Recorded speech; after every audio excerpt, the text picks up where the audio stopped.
Welcome to This Week in East Brunswick. Earlier this week, it was standing room only at the mayor's Supertown meeting. Jonathan Geffner and friends delighted hundreds at the high school. And East Brunswick's Quietude Garden Gallery announced a finalist in a juried exhibition of sculpture. Also this week, Jen Enton speaks with a student who found that hard-to-find summer job through the high school's career counseling office. Jody Eichler reviews Beauty and the Beast, and the Children's Summer Theater presents The Emperor's New Clothes. These stories and more this week, including information about feline leukemia on your pet doctor and a review of the town council meeting. But first, let's look at next week's schedule on Channel 8. Monday morning, learn how to build a stronger you on Look Great, Feel Great. Host Lenore Kulik takes you through every step at 10 a.m. Preschoolers hear bedtime stories and stories about beds on Stories from the Library at 10:30. Tuesday evening, watch Imprint at 7 o'clock and Around the District at 7:30. Assemblywoman Harriet Durman discusses the pros and cons of an elected school board. Sports Talk features East Brunswick High School Athletic Director Frank Knoppenberger at 8 o'clock. And on Wednesday night, tune in at 7:30 as Dolly Vasta takes a trip to Waterford Gardens on For Art's Sake. At 8 o'clock, visit the New Brunswick exhibit of the New Jersey designer craftsman on the arts. Thursday, join us again for This Week in East Brunswick at 7 and 8 o'clock, and tune in at 7:30 for a look at adult medical daycare on aging aspects. Watch the Channel 8 Community Bulletin Board for community and municipal announcements of upcoming events.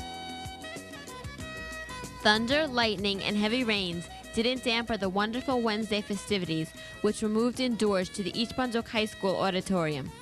With a unique blend of humor, illusion, and audience participation, Jonathan Geffner, a ventriloquist, transported children into a land of talking puppets. Supercalifragilisticexpialidocious. Even though the sound of it is something quite atrocious, if you say it loud enough, you'll always sound precocious. Supercalifragilisticexpialidocious. Underline. I told you. All right, go ahead. So Chippy can do for us the story of Snow White and the Seven Dwarfs, the way Schminder taught it. Chippy, go ahead. Once upon a time, there was a wicked queen. She lived in a haunted house. It was called East Brunswick High School. That's not what it was called. What happened in the story? Yeah. Hello, I'm Yossi. My name is Yossi. That's enough. Hey, my name is Yossi. What do you have, ants in your pants? No, termites. Performers in the Children's Summer Theater got their share of laughs at the high school on Friday morning. The Emperor's New Clothes was a very happy success. There's a rope right here!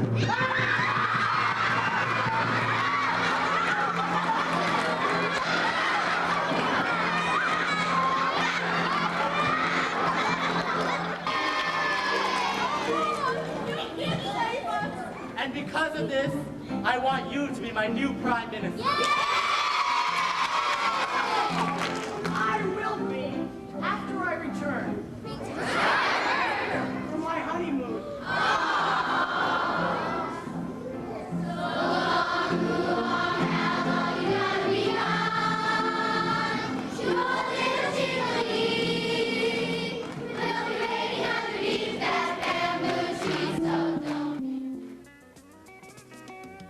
Hundreds of residents chose to spend their sunny Saturday morning at Mayor Oskowski's Supertown meeting this week. The large meeting room at the East Brunswick Senior Center was filled to capacity with residents eager to ask questions and get answers to their problems. Questions were fired at the 7-member panel, all Republicans, including County Freeholder Roger Daly, Assemblymember Harriet Durman, Assemblymember Jeff Warsh, State Senator Jack Sinagra, East Brunswick Mayor Ira Oskowski, Congressman Dick Zimmer, and East Brunswick Council President David Zarnowski. Several residents questioned their skyrocketing health care costs and asked what the government is going to do about it. Ed Kaith asked Congressman Zimmer about a national health care plan. But right here now, what we're concerned about, and I'm sure you're going to be hit with it sooner or later, is the cost of medical bills. What we would like to see as soon as possible, a national health care And that is so prevalent. Every time you turn around, you get a bill from the doctor or the hospital, somebody got their hand in your pocket. Not counting the taxes, of course. But let's get into the point what I'm trying to make. I would like to know your position, rather, on national health care. Are you in favor of this national health care as our congressman, our representative, or are you not? What I think you are suggesting is a program where the government will simply assume all the responsibilities for medical care. I can't support that because, to my mind, that's a shifting of the costs of medical care rather than actually trying to reduce the costs of medical care, shifting it to taxpayers. And there is another alternative called play or pay, which would essentially shift it to employers and ultimately take it out of the paychecks of the employees. I think what we ought to focus on, rather than cost shifting, is controlling the cost of medical care in ways that do not significantly reduce the quality of that care, which at its best is better than anywhere in the world. And we can do that in a lot of ways by reducing the enormous cost of administration and red tape, by reducing the costs of malpractice insurance and what's called defensive medicine. These are procedures that are done by hospitals and doctors, not to make a patient better, but to protect against unjustified lawsuits. We can do it by introducing more competition into the medical care system through better use of HMOs, health maintenance organizations, and what's called managed care. An unemployed resident wanted to know what Congress was going to do about the unemployment situation in this country. I've been unemployed for 2 years. I have 2 sons, I'm divorced, and they live with me. I have no outside income. I'm not working, I'm angry. Mr. Carter, if I were unemployed for 2 years, I'd be as angry as you are. And I met a lot of people who are unemployed who are angry and for good cause. The ultimate answer is to revive this economy so we can create the kind of jobs that will employ capable, experienced, talented people like you. And until we can get some steam into the economy, we're going to be wasting our most valuable resource, which is the human, the manpower, the woman power that has made this country great. Resident and Democratic Chairman in East Brunswick, Dr. Michael Rushnack, wanted a response to a health care proposal that he and others had sent to state legislators. I agree with Ed Case. People are outraged about health care, and they're fed up, and there's no question about that. And as many people know, in the last 6 months, I have organized a think tank called the Central New Jersey Healthcare Think Tank. We met with 37 healthcare professionals over the last 6 months. We sent a copy of our report with detailed, specific recommendations to our local representatives in the 18th district. My wife drove down to Trenton, dropped off copies to all the legislators as well as the governor. I've yet to hear from anybody about what their comments are on our recommendations. First of all, Mike, you will get a response. As you know, the proposal and the report was quite comprehensive. And I can tell you right now, staff is going through it. I happen to sit, as you know, on the health committee. And you also know that we meet basically once a week. And our agenda is right now concentrating on some of the real problems, whether it be Medicare assignment, whether it be the uncompensated health care trust, the ones that the court has directly told us that we have to have an answer to the uncompensated health care trust by November. And the governor is concentrating on that. We have hearings on community rating, we have hearings on, and you will get a report back. Some residents wanted to know why Democratic County freeholder James Phillips wasn't invited to sit on the panel at the town meeting, noting the group was made up of all Republicans. Mayor Oskowski responded by stating that freeholder Daley was invited because he is also an East Brunswick resident. This was the third of Mayor Oskowski's quarterly town meetings. Contrary to popular belief, Beauty and the Beast is not just a cartoon for little kids. It's a timeless, exciting story that anyone can enjoy. The best thing about this movie is that it contains a role reversal. In this story, Belle is really the heroine. Her love saves the Beast from a magical spell which transformed him into his monstrous form and turned all of the inhabitants of his castle into household furnishings. The music and lyrics were written by Alan Menken and Howard Ashman, the award-winning composers of The Little Mermaid and Little Shop of Horrors. The beautiful melodies are accompanied by the most clever lyrics I have ever heard. As the only animated film ever to be nominated for Best Picture, Beauty and the Beast has enough humor, adventure, and romance to please movie watchers of all ages. Recently, I spoke with Bob Sullivan, career counselor at the East Brunswick High School.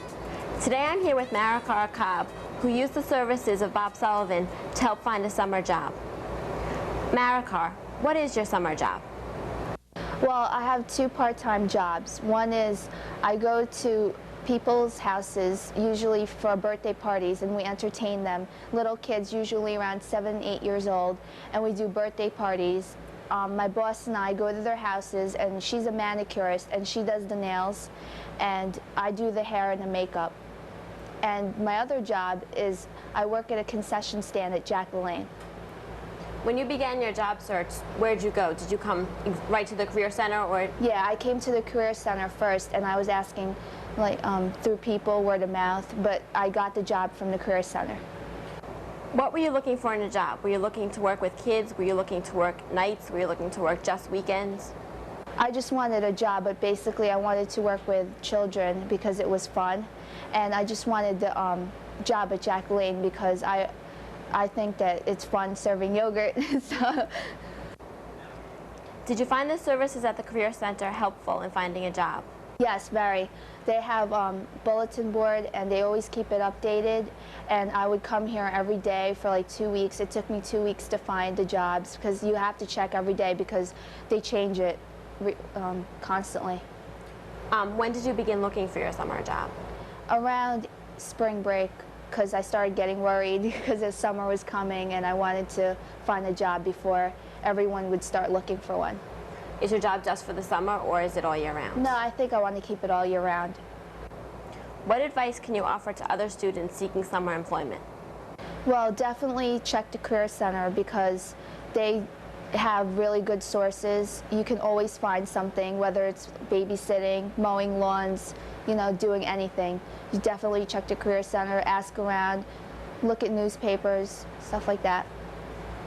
Thank you very much. You're welcome. Hi, my name is Amy Medford. I'm the gallery director at Quietude Garden Gallery, located at 24 Fern Road here in East Brunswick. Today, here at the Quietude, we're having a contemporary sculpture exhibition, Contemporary Sculpture 1992. George Siegel and Isaac Witkin, both sculptors, have juried in 15 finalists from New Jersey, New York, and Pennsylvania, and today have awarded the Best in Show and 2 Merit Awards. The Best in Show today was awarded to Myra Graham from Hoboken, New Jersey, and the 2 Merit Awards were awarded to William Fulbrecht of Brooklyn, New York, and to Joe Brenman of Philadelphia, Pennsylvania. We are very pleased to have this opening reception here, and on behalf of Ed and Sheila Tao, who are the owners, I would like to let you know that today we also welcome George Siegel and Isaac Witkin at the awards ceremony, Councilman Riccobono from East Brunswick, and Sharon Harrington, chairwoman from the New Jersey State Council on the Arts, as a representative from Governor Floria's office. We at the Quietude, about every 6 weeks, have an additional opening on Sundays, and the public is welcome. And we encourage you to come, enjoy yourselves, view the artwork, touch the artwork, which is very important to us. And if you have any additional questions so that we can inform you further, our telephone number is 908-257-4340. Thank you very much.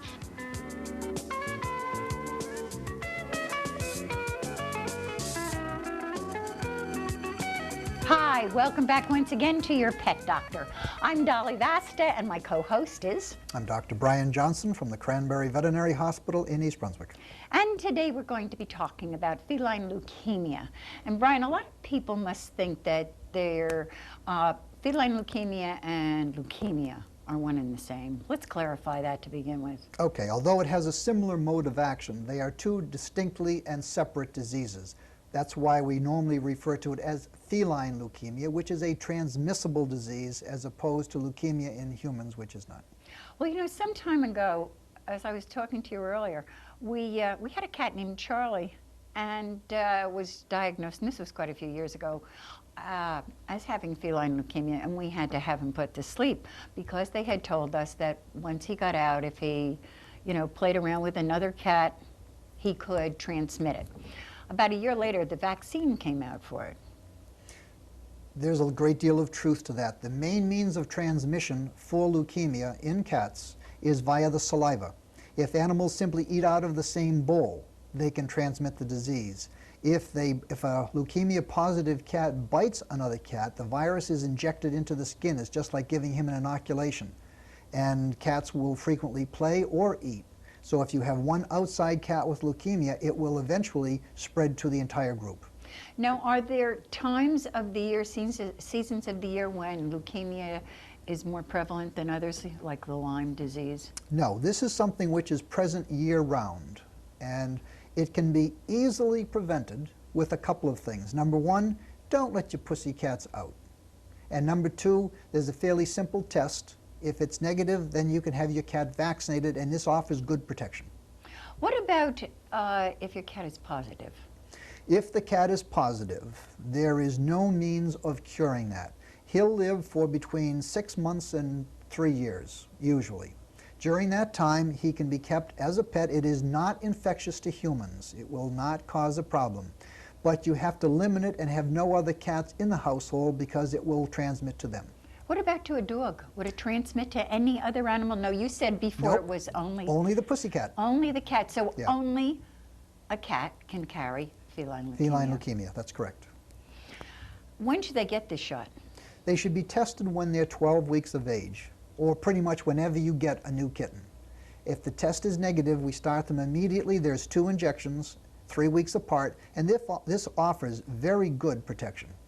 What about symptoms? The symptoms are as varied as any type of illness that you can think of because leukemia virus does not kill. All it does is suppress the immune system and allows everything else to do its dirty work. Whether it's a simple abscess, a tumor, or other types of disease, it suppresses the body from protecting itself. It almost sounds, in speaking about the immune system, that it's similar, but it couldn't be, could it, to AIDS? It has a similar mode of action, but it is a totally different virus, and it is not the AIDS virus. It does have a similar mode of action. So what you're saying then is when you get a kitten? By all means, have him vaccinated, tested and vaccinated as quickly. It should be part of the normal new kitten protocol. Get him checked for worms, have him checked for leukemia virus. If they're negative, go through his normal vaccinations. You have a nice healthy cat, you'll have him for a lot longer at a lot less expense. And you don't have to worry about anything. Right. Well, our time is almost up, but one of the things I wanted to stress was, and we have covered this before, so why don't you say it, about animals left in cars in the heat. This is a big problem. Unfortunately, we're going to have more. Don't put your cats or dogs in the cars when you go shopping. The temperature very quickly reaches 140 degrees, and your dog will have about 5 minutes to live in the car. Please don't put the cats or dogs in cars in the summertime. Even if you crack your windows, it doesn't do any good. Okay, remember that. We'll see you all again next week, and in the meantime, take care.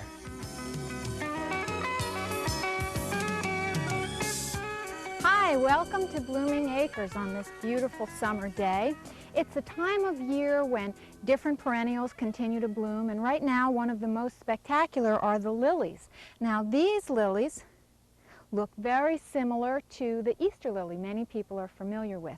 And you can tell that they are related by the arrangement of the leaves along the stem. Notice that there's a long central stem and then little short sword-like leaves that emanate out along the length of the stem the whole way.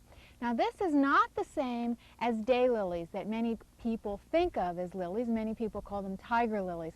They are actually not true lilies and are totally unrelated group of plants. However, there is a similarity in appearance of the flower. Now these are actually true tiger lilies. They have the little speckles on the petals, and they produce these seed pods which need to be removed because when you allow the seeds to develop, it takes away the strength from the bulb, which is underground. Now, lilies come back every year, and in most cases more spectacularly each year. They are planted in the fall and can be propagated by removing the little bulblets that are attached to the bulb at the base. Also, however, some varieties of lilies, not all, produce these little bulbils. And these are at the base of the leaves. We need to take a real close look in order to see them. But each one of these can be removed. It even has a tiny little root at the base. In most cases, it might be a little early for that root to show. But you can see that this can be planted and it will develop as an absolutely true flower, exactly identical to the parent plant. If you take the seeds, it may not come out the same because of cross-pollination. Now, these have to be removed as soon as the bloom finishes. And you can see we have various stages.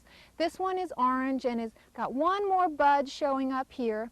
This one has no more buds. This is a deeper shade of orange, sort of a burnt orange. We have some lovely yellow ones that are in various stages. You can see a few pods on there, as well as some unopened buds. That's actually a later variety. Also notice it's a variety of tiger lily with the spots in the center. Now, some lilies can get much taller, none of these particular varieties, but some varieties can reach 6, 7, even 8 feet tall. Now, I want to show you another variety over here that's just about finishing. Now, these were an absolute magnificent shade of dark red. This is the last flower. Obviously, this is one of the earlier varieties, and they have to be removed. This has one seed pod left. Notice how this one has been pruned below the base of the flowers, and you can see in here that there's like a break where the leaves are, then there's an elongation, and then that's where the seed pods begin, and that used to be the flowers. For an attractive appearance, it's best to remove it there. Now, we'll leave this one because there's that last bit of color we don't want to lose, but you can see here's the stem, the bare stem that you would remove it right there. And the last one, again, right here you see the bare bit of stem, and there you go. And these will go on the compost pile. Now, I'll show you a bit of the daylilies so that you know the difference, but the true lilies are really my favorite. We'll see you here next time at Blooming Acres.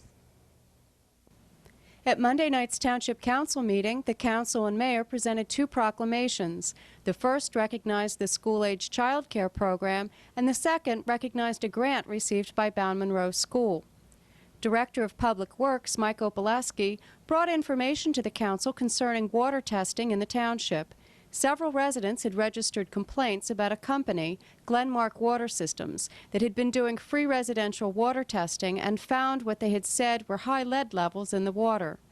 Opaleski said that in East Brunswick, lead in the water is not a problem, and the township tests the water regularly. We have lessened those fears by actually going in and do some testing, have done some testing within the home, and have shown him that there is no lead content. As you are aware, all our testing that we do under the Safe Drinking Water Act is on file in the reference section of the library. Now, that's a big point that we try to give out that information to all the residents, especially if there's someone coming in doing a test such as this, where you're talking to lay people. In other council news, several residents spoke during the public portion in support of banning cigarette vending machines in the township. The mayor, the council, and previous administrations have been trying to pass an ordinance to restrict cigarette vending machines, but have not been successful. We were challenged by statewide organizations and also by local organizations. Vending machine companies and even the music machine companies got involved, jukebox companies. There were 2 basic challenges. One was on preemption, that the state had preempted the field and we could not ban something that was actually encouraged by the state by having a revenue for licensing measure. And the other was on equal protection. Why are we singling out vending machines as opposed to sales over the counter? I think there's no better fight that we could possibly put up than a fight to keep cigarette vending machines out of East Brunswick. The council went into closed session to discuss the possibility of pursuing the ban further through an appeal. The decision should be made public at the next council meeting. The township's summer concert series continued Monday evening with Richard Ryder's Swing Band. These free concerts are held at 7 o'clock on Monday evenings at the Gazebo next to the Municipal Building. Next Monday, Perception, a local jazz band, will perform. That's all for this week. Thanks for watching.